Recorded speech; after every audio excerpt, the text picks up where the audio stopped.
Dolores, você sente aí que transpira demais da conta? Você se incomoda com esse calor excessivo e com essa transpiração, esse suor excessivo? Hoje em dia existem vários tratamentos para sudorese, gente. E para falar com a gente sobre esse assunto, eu convidei a doutora Francine Bellinetti, que é médica, dermatologista e também professora lá da PUC. Tudo bem, doutora Francine? Boa tarde. Tudo ótimo, muito obrigada pelo convite. E vamos conversar um pouquinho desse assunto que impacta tanto a vida das pessoas, né, que sofrem com isso. É verdade. E impacta até psicologicamente também, né, doutora? Com certeza, apesar de, na maior parte das vezes, ser um problema benigno, o aspecto psicológico impacta muito e pode, inclusive, piorar a própria doença. Olha só. E tem alguma causa, doutora, a sudorese? É genético?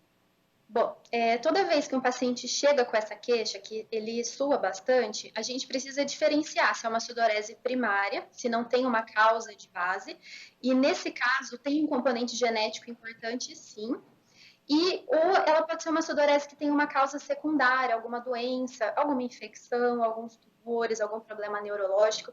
Por isso é muito importante, antes da gente estabelecer um tratamento, estabelecer um diagnóstico correto para a gente saber para onde percorrer esse caminho. Mas sendo essa sudorese primária, que não tem uma causa de base, aí sim tem um componente genético importante, sim.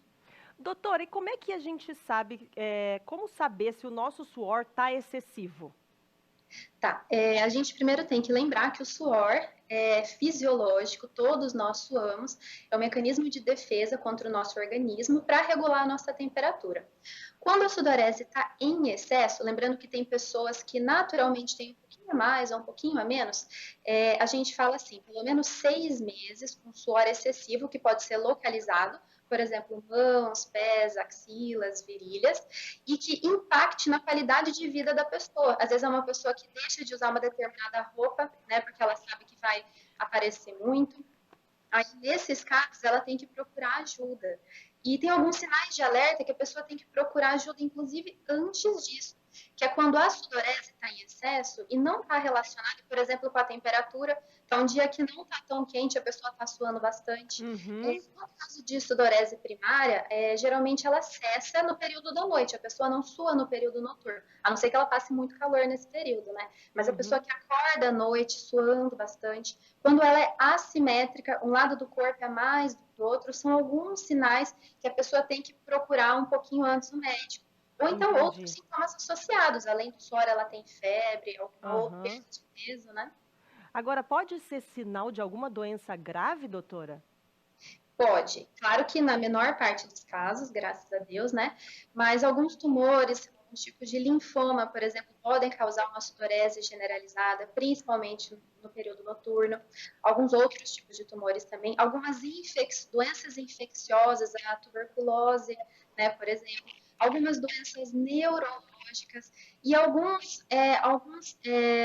casos que a pessoa tem a sudorese localizada. Tem pessoas que têm, por exemplo, só de um lado da face, o sódio local do corpo pode estar associado com algum problema, complicação de alguma cirurgia odontológica, por exemplo. Então, nós temos que avaliar cada caso, mas pode sim estar relacionado a problemas sérios e uso de medicações. Às vezes, a pessoa faz uso de algum remédio, algum antidepressivo, por exemplo, e isso pode aumentar o suor da pessoa também. E a tal da sudorese compensatória, doutora, que a gente ouve falar, o que que é? Ah, sim. Nesse caso, a pessoa buscou um tratamento e vamos supor que ela suava bastante na axila ou ela suava bastante nas mãos e ela fez uma cirurgia para tentar corrigir.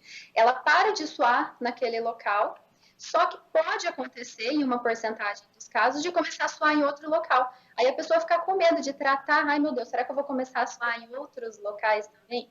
Isso pode acontecer Uhum. em alguns casos e não são em todos os tratamentos que isso acontece também. Tá, e daí, hein?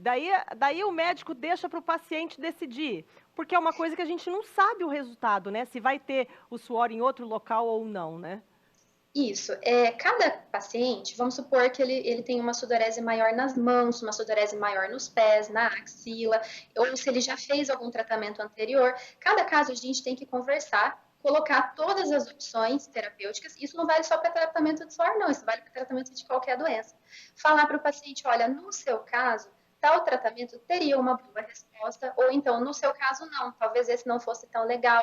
Às vezes, é uma sudorese generalizada, vale a pena a gente pensar numa medicação sistêmica, tomar algum remédio, a gente fazer um tratamento local não curtir tanto efeito.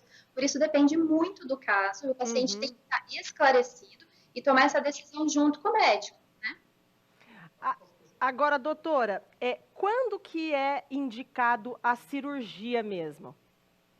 Bom, a cirurgia, na verdade, tem três tipos de cirurgia, né? Tem a cirurgia que a gente realiza no local.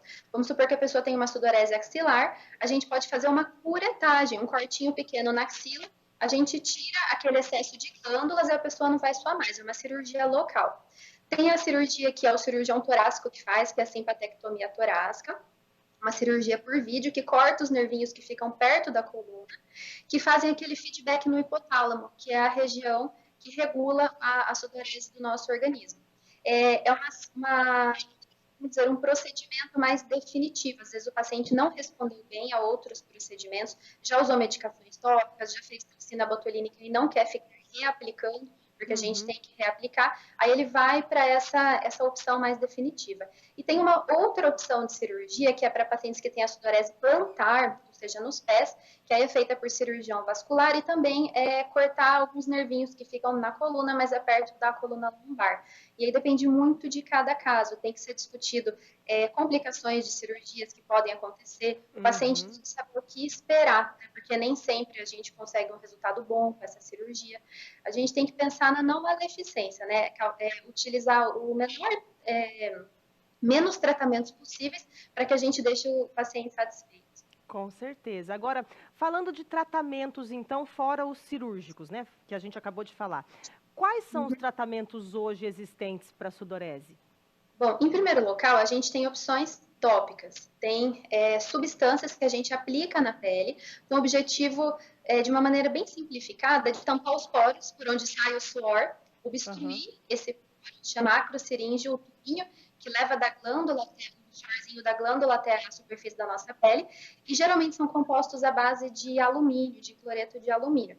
Tem desodorantes que a gente compra, a gente consegue em farmácias algumas concentrações maiores, dá para manipular também. Então, essas medicações tópicas a gente é muito bom para casos localizados, principalmente suor em axila, mão e eventualmente pé também. E essas medicações tópicas podem causar a sudorese compensatória ou não? Não, essas não. Essas não causam sudorese compensatória. Além das medicações tópicas, a gente tem medicações orais de tomar. Elas têm uma ação anticolinérgica, então elas vão bloquear lá no nervinho o impulso nervoso que gera a sudorese. Tem vários tipos, aí a gente também tem que pensar em possíveis efeitos colaterais, geralmente começar em doses menores, vai depender muito a escolha de cada paciente, né? E tem outra opção muito boa para alguns tipos de sudorese localizada também, que é a utilização da toxina botulínica, que é o famoso Botox, que a gente usa para tratar rugas, mas dá para usar com uma eficácia excelente, muita segurança para tratar. A gente usa principalmente para sudorese na região das axilas, sudorese palmar também. Plantar, algumas pessoas fazem, mas os resultados não são tão bons. Alguns pacientes que até fazem Botox para rugas notam que diminui a sudorese dessa região da testa. Tem alguns Beleza, mas o Botox, o problema é que tem que fazer de novo, depois ele passa, né? Isso, o efeito ele é temporário. Ele dura mais quando é para sudorese do que quando a gente faz aplicação só para rugas. Para rugas, em geral, ele dura uma média de uns 4 meses. Quando a gente faz para sudorese, ele pode durar de 7 a 12 meses. Ai, que maravilha, então. Isso, é bem tranquilo, né? Uma opção segura, os pacientes ficam extremamente satisfeitos. Ai, adorei, doutora Francine. Muito obrigada pela sua participação hoje aqui, viu? Esclareceu bastante coisa pra gente. Obrigada, estou à disposição. Obrigada, um beijo para todo o pessoal da PUC, viu? Mais, gente. Obrigada.